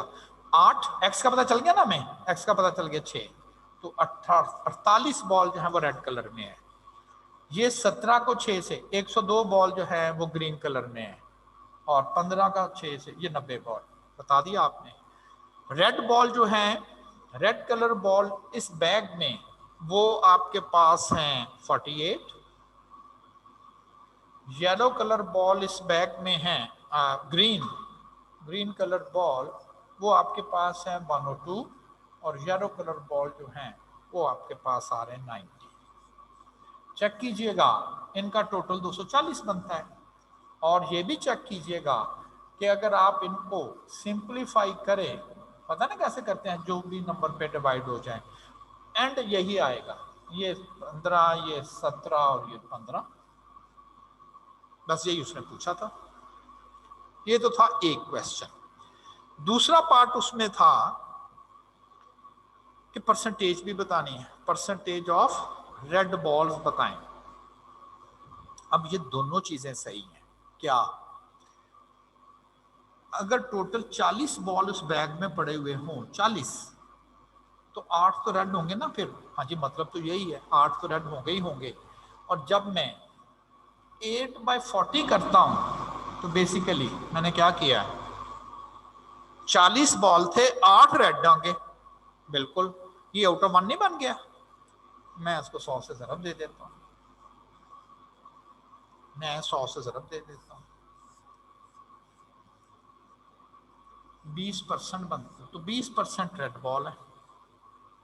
आप कहें ये तो पता तो चल गया हमें टोटल रेड कितने हैं, तो उससे क्यों ना कैलकुलेट कर ले, चलें उससे कर लेते हैं। अगर टोटल रेड बॉल, अगर टोटल बॉल 240 हो तो हमें पता है 48 उसमें से रेड बॉल है, तो ऐसा कर लें, ये भी तो आउट ऑफ 1 ही बनेगा ना, ये भी आउट ऑफ 1 बनेगा, मल्टीप्लाई बाय 100, 20%। तो एक ही बात है। हुआ क्या है कि मैंने सिर्फ 8 को 6 से ज़रब दी, वो 48 बने, 40 को 6 से ज़रब दी, वो 240 बने। मैंने कहा जी ये तो डिफरेंट आंसर आना चाहिए, तो सिंप्लीफाई कर ले तो 8/40 वाला ही आंसर आना चाहिए। तो जो रेशो होती है ना, आपको आप समझ लें स्मॉलेस्ट पोर्शन में करके वही मैसेज दे रही होती है। बड़ा आपका पाला पड़ना है बिजनेस में। और जी शेयर, कंपनी की शेयर की रेशो ये है, लोग ना उसको बस इस वक्त वो कर जाते हैं, रट्टा लगा देते हैं, वहां फिर घूमते रहते हैं अपने अगले सब्जेक्ट में। तो क्यों ना जरा रेशो को हमने बड़े आराम से समझ लिया है कि 8, 17, 15 का मतलब है 40 बनते, 40 में से 8 ये है, 40 में से 17 ये है, 40 में से 15 ये नहीं पता चल रहा, तो ये 240 बनाने के लिए किससे ज़रब दें? तो आप कहें जी कि ये वाला पॉसिबल है, जमा करके 240 कर दें, एक्स आ जाएगा, एक्स सबके साथ लगा देंगे तो आंसर आ जाएगा। बिल्कुल सही है। Example 7, a profit of rupees 1025, 1025 रुपए का कहीं प्रॉफिट आ गया है। कहता है is to be distributed among the 3 partners in the ratio, comparison करके, of share which is, 3 partner है ना, पार्टनर 1, पार्टनर 2, पार्टनर 3। पहले पार्टनर को इतने पैसे मिलने हैं, तो फिर दूसरे को इतने मिलने हैं, तीसरे को इतने देने हैं। अब देखें रेशो ये है, रेशो ये ऐसी रेशो है जो डेसिमल में आ रही है। 4 को 3 पे तकसीम करेंगे ना तो पॉइंट समथिंग आएगा ना। तो ये एक्चुअली समझा ये रहा हूं कि ऐसे देखें, पिछले जो प्रॉब्लम किए थे हर जगह वो एक होल नंबर्स में थे, होल नंबर्स में थे, होल नंबर्स में थे, होल नंबर्स में थे, और ये प्रॉब्लम है 3 रेशो है ये। लेकिन इस वक्त ये जो रेशोज आ रही हैं, ये अगर आप इसको लेके जाएंगे तो डेसिमल्स में होगा क्या, डेसिमल्स में कर आके करेंगे ना, डेसिमल सेक्सिमल डेसिमल, आखिर में 1-1.5 रुपया बच जाना है, वो किसको दे, रौला पड़ जाना है, लड़ाई हो जानी है। पता ना 1 रुपए की खातर पाकिस्तानी लड़ पड़ते हैं भाई। अगर ये बात करोड़ों तक चल गई तो बचे हुए पैसे हजारों में चल जाने हैं, मे भी लाखों में, तो वो तो फिर लड़ाइयाँ तो लड़ाइयाँ क्या, तोपे चल पड़नी है। तो बीइंग अ मैथमेटिशियन हमारा जॉब होगा पूरा इंसाफ करना। देखें कैसे इंसाफ करते हैं, एक एक पाई का हिसाब हम कर देंगे। कैसे? जब भी आपको ऐसी रेशो से पाला पड़े जो होल नंबर्स में ना हो, जैसे ये नहीं है, 4 को 3 पे तकसीम करेंगे कुछ और डेसिमल में आंसर आएगा, 7 को 6 पे करेंगे डेसिमल में आएगा, 11 को 12 पे करेंगे डेसिमल में आएगा। इसको कैसे आपने क्या करना है, कॉमन डिनोमिनेटर करना है इसका, ये वाला डिनोमिनेटर सबका कॉमन हो जाए। कहता जी बस ये करते हैं। इसका तरीकाकार क्या है कॉमन डिनोमिनेटर करने का, आप इन सब का एलसीएम ले लें 3, 6 और 12 का। अब मुझे तो याद भी नहीं है, मेरा बेटा तो जल्दी से कर लेता है, शायद इसको ऐसे रहने देते हैं, 3 2s are 6 कर देते हैं और फिर 6 कर देते हैं, फिर 3 कर लेते हैं 1 1 और 2, फिर 2 कर देते हैं 1 1 और 1, फिर शायद तरफ दे देते हैं। मैंने ठीक ही कर लिया 12। इसका मतलब है कि हर एक का डिनोमिनेटर 12 किया जा सकता है। एलसीएम से ये पता चल गया। अब आपने ऐसा कुछ करना है कि ये जो 3 है ये 12 बन जाए। आपके 4 से ज़रब दे तो गड़बड़ हो गई, सर ऊपर भी दे लें, ठीक हो गया। आप अगर 3/4 लिख दें, सॉरी 4/3 लिख दें या 16/12 लिख दें, बिल्कुल एक ही बात है, ठीक है जी एक ही बात है, हो गया ना, डिनोमिनेटर 12 हो गया। नेक्स्ट डिनोमिनेटर 6 है, इसको 12 करना हो 2 से ज़रब दे तो ऊपर भी तो देना ताकि ये कट के वही रह जाए, तो आप 14/12 लिख दें, वो एक्चुअली 7/16 ही होगा। ये तो पहले 12 है। चले जी अब क्या करना है, सीधे हो गया। अब क्या करना है, अगर कोई आपके पास रेशो दी गई हो और आप उस रेशो को हर क्वांटिटी को किसी खास नंबर से ज़रब दे दें, रेशो में जो रिलेशन रहता है वो मेंटेन ही रहता है। लाइक एक 2:3 है, मैं कहता हूं सबको 2 से ज़रब दे दो, यही मेंटेन रहेगा ना, डिस्टर्ब तो नहीं होगा, बिल्कुल नहीं होगा। इसको 10 से ज़रब दे दो, अब भी डिस्टर्ब नहीं होगा। इसका मतलब है ये जो 3 रेशो आपने ली हुई हैं, इनको किसी एक नंबर से ज़रब दे दोगे तो कोई भी रेशो डिस्टर्ब नहीं होगी, नहीं होगी ना। आपने सर आप तो कोशिश कर रहे थे ये होल नंबर में चला जाए, ये तो अभी भी ये है, ठीक हो गया, सबको 12 से ज़रब दे दो, डिस्टर्ब तो नहीं होगी ना, नहीं होगी। 12 से ज़रब दी, सारा डिनोमिनेटर कट गया, ये ले आ गया। बस ये काम करना है। क्या करना है, पहले डिनोमिनेटर बराबर करना, फिर डिनोमिनेटर बीच में से निकाल देना। रीजन बता दी कि जी मैंने 12 से ज़रब देनी है, यहाँ क्यों नहीं दी, यहाँ मुख्तलिफ हो जाने थे, डिनोमिनेटर फिर बच जाने थे। जब सबके डिनोमिनेटर कॉमन करोगे, इससे ज़रब दोगे, सब भी आउट हो जाएंगे, बस ये रह गए। अब इस डेटा के मुताबिक अगर आपको टोटल इसको ऐड कर लें, 41 रुपए का प्रॉफिट आता है टोटल, तो इस हिसाब से पहले पार्टनर के 16 रुपए, दूसरे के 14 रुपए और तीसरे पार्टनर के 11 रुपए बनते हैं। ये वही मैसेज है जो यहाँ पर है, एग्जैक्टली वही मैसेज है। 11, 16 और 14 रुपए जो है वो इनके बनते हैं 41 रुपए में से, ठीक है। अब आप क्या करें, यूनिटी मेथड, 41 रुपए में से 16 पहले का हिस्सा है, तो आप कहें ये मैंने क्या किया, मैंने 1 में से बना दिया। 1 रुपया प्रॉफिट के तौर पर आता, 16 रुपए तो उस वक्त मिलने थे, 41 रुपए आते हैं। जब आप ये कर रहे हो, आप कहें जी कि ये तो हमने पढ़ा हुआ है कि 1 रुपए में से उसका हिस्सा, अब 1050 में से हिस्सा 400 रुपए पहले पार्टनर का बनता है, 400 रुपए। दूसरे पार्टनर का शेयर बनाना हो बिल्कुल उसी तरह से, और इसका 350 रुपए इसको मिलेंगे, और तीसरे पार्टनर का शेयर 275। चलें जी, 1 रुपया, 1 टेढ़ी पैसा नहीं हमारे पास बचा। पूरे इंसाफ के तहत हमने सब की सब डिस्ट्रीब्यूशन कर दी।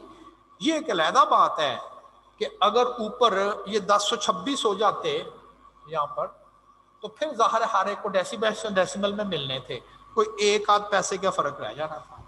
लेकिन अगर आप ऐसे डिस्ट्रीब्यूशन कर देते तो हर जगह ही आपने डिफरेंस डालना था, जिसकी वजह से एट द एंड बहुत ज़्यादा फर्क आना था।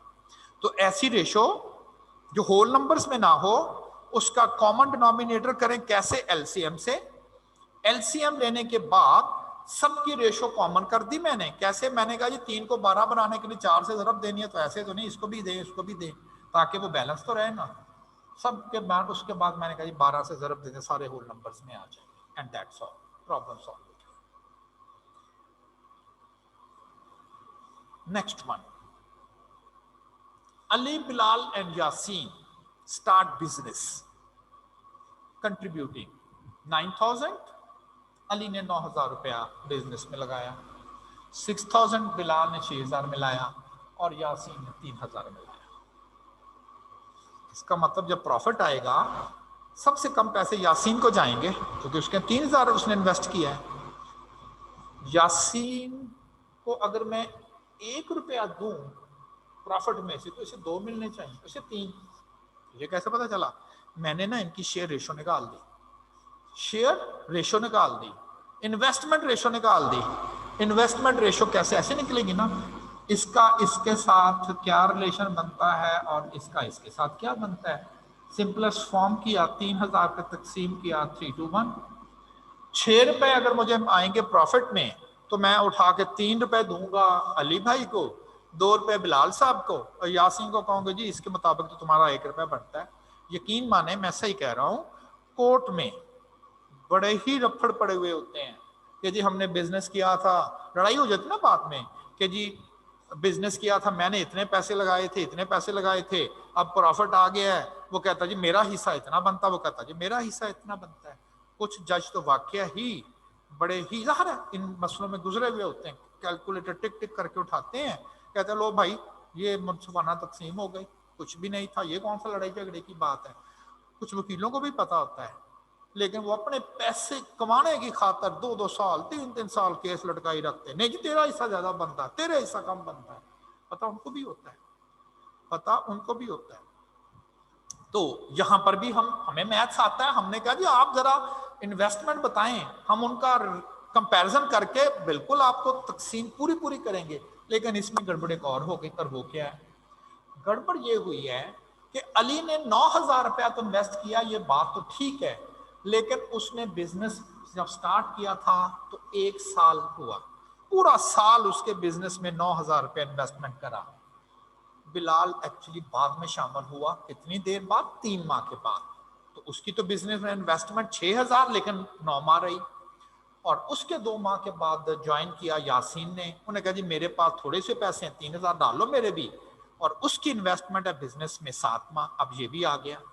अगर तो सब पैरेलल स्टार्ट करते तो मैं तो बड़े आराम से कह देता कि ले जी डिस्ट्रीब्यूशन हो गई। अब वहां पर टाइम का भी चक्कर आ गया। क्यों? बिलाल के अली के पैसे ज्यादा हैं और उसका इन्वेस्टमेंट टाइम भी ज्यादा है, 1 साल 12 माह कह दे। उसका इन्वेस्टमेंट टाइम 9 माह है और उसका इन्वेस्टमेंट टाइम भी कम है। तो इसको कैसे डील करेंगे? इसको सिंपली आप डील करोगे कि आप समझ लें 9,000 रुपया है इसका अली का, और इसको आप 12 से मल्टीप्लाई कर लें। ऐसे कहते हुए 12 दफा हर माह उसकी इन्वेस्टमेंट आपने समझी ना, तो उसकी इन्वेस्टमेंट 9,000 रुपया उस बिजनेस में 12 दफा कंसिडर कर ली। ओके, अब जरा उसकी कंपैरिजन में लेना ना आपने। उसकी इन्वेस्टमेंट 6,000 और वो 9 मंथ्स, पहले मंथ भी 6,000 या दूसरे भी 6 ही समझे। उसकी पहले मंथ 9, दूसरे मंथ 9, तीसरे 9। उसकी जब से उसने स्टार्ट किया हर माह का समझ लेना 6,000। और इसकी जो है वो 3,000 और ज़रब भी 7। इसको करें अब सिंप्लीफाई। देखिए ना, सिंप्लीफिकेशन ही करनी है ना। पहले तो ये जरा काट लेना आपस में, ये 3 into 12 रह जाएगा, ये 2 into 9 रह जाएगा और ये 7 रह जाएगा। और मेरा नहीं ख्याल कि ये और होती है, तो बस रहने दें। 36 और 18 और 7 ले, सारा कुछ इसमें आ गया, सारा कुछ इसमें। अमाउंट भी कंसिडर हो गई और इसमें उनका जो डिफरेंट टाइम था वो भी। अगर टाइम सेम होता तो फिर तो कर देना, अगर उनका अमाउंट सेम होती टाइम डिफरेंट होता फिर भी मैंने ऐसे ही करना था। अब जो दोनों चीजें हैं इनको आप कर लेंगे जमा, जिसके मुताबिक 61 रुपए का प्रॉफिट की डिस्ट्रीब्यूशन उनकी इन्वेस्टमेंट के मुताबिक 36 रुपए अली के, 18 बिलाल के और 7 यासीन के बनते हैं। पहले फिर मैंने इनको आउट ऑफ 1 कर दिया,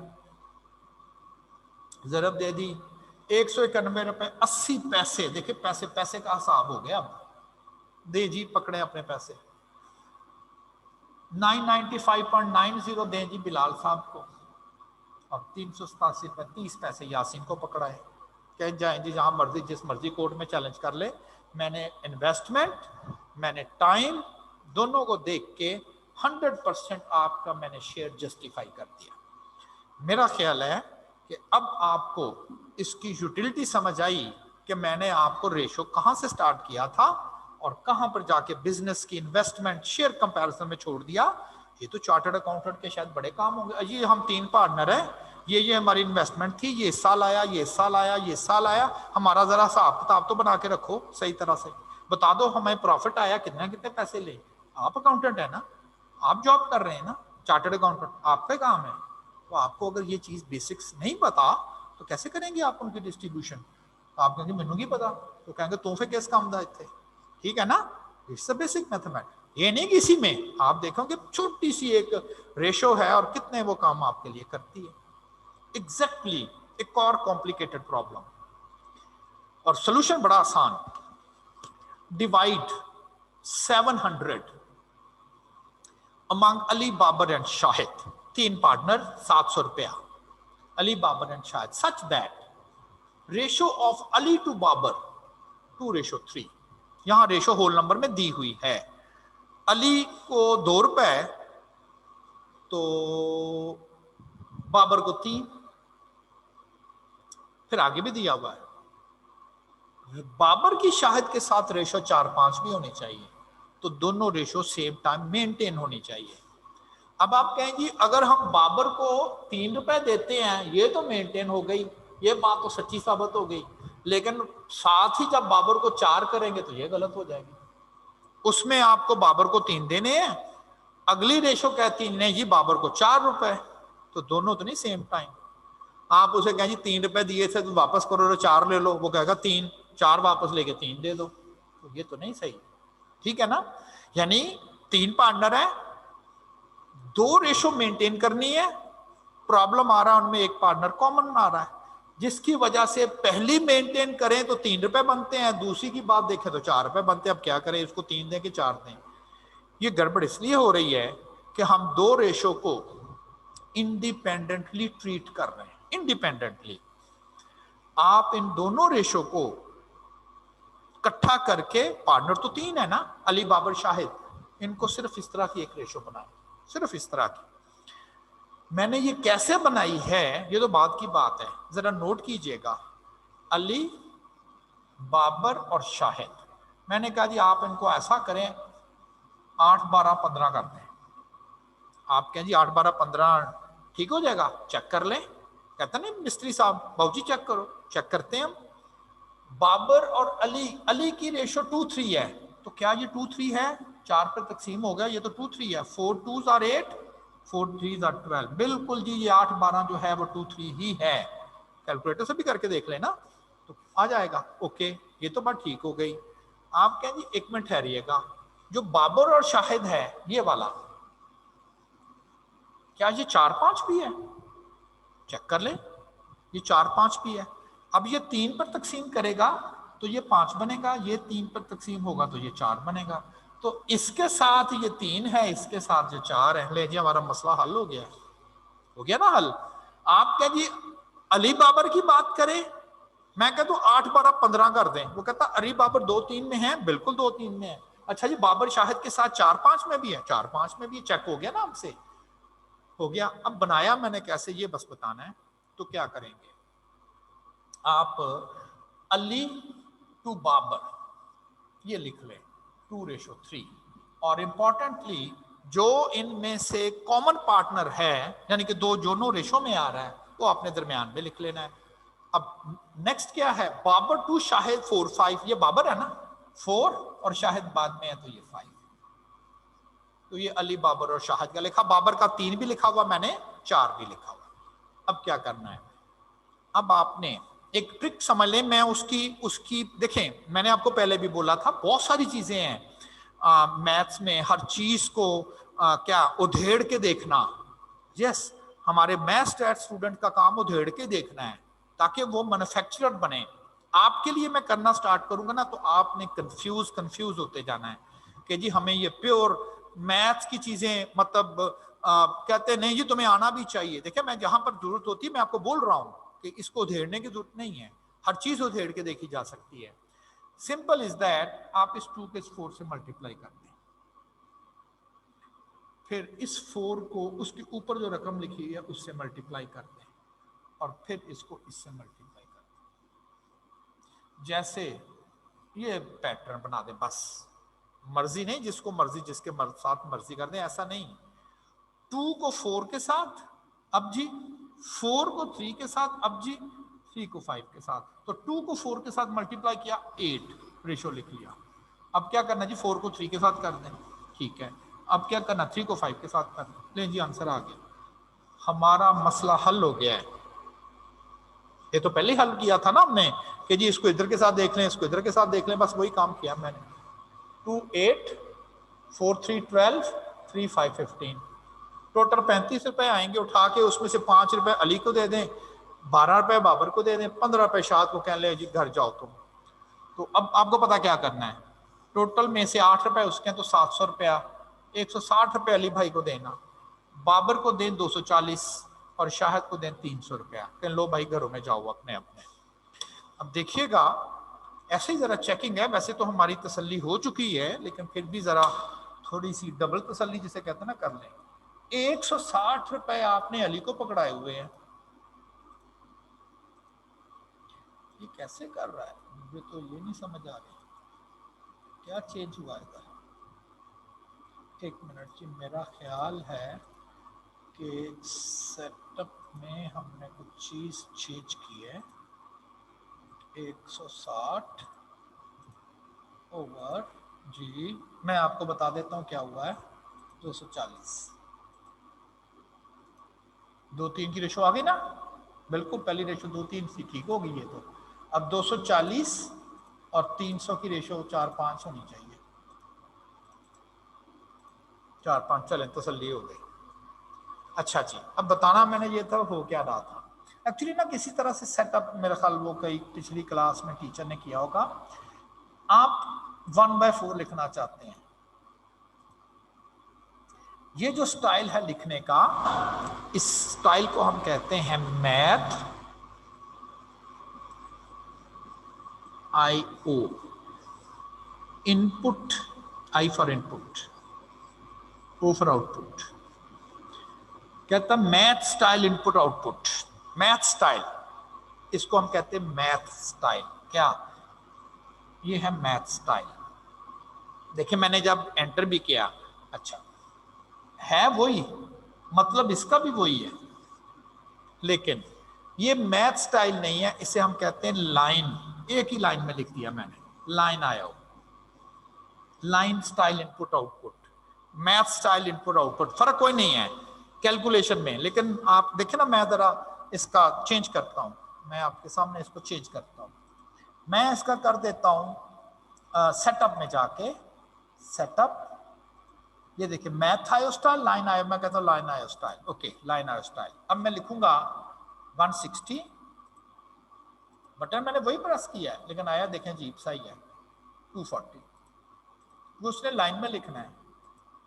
आया आंसर 2/3 आया, लेकिन किस स्टाइल में आया, लाइन आयो स्टाइल में, एक ही लाइन में उसने लिखा हुआ। हम कहते हैं नहीं यार ये हमसे तो पढ़ा ही नहीं जाता, गलती ना, हम मैथ आयो स्टाइल कर देते हैं, तो मैथ आयो स्टाइल कर दिया मैंने 160 और ओवर 240, ये देखे ना वो मैथ आयो स्टाइल है।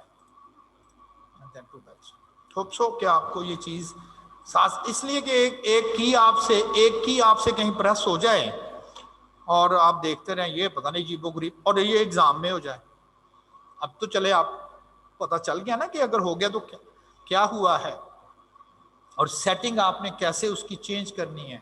खुदा ना खास्ता आपको इस चीज का आइडिया ना हो और ये हरकत आपसे एग्जाम में हो जाए, आपने तो वैसे ही परेशान हो जाना, ये पता नहीं क्या कौवा सा आ जाता है, हम तो ओवर लिखने की कोशिश करते हैं, ठीक है ना। तो अगर कोई क्वेश्चन है मुझसे तो आप पूछें।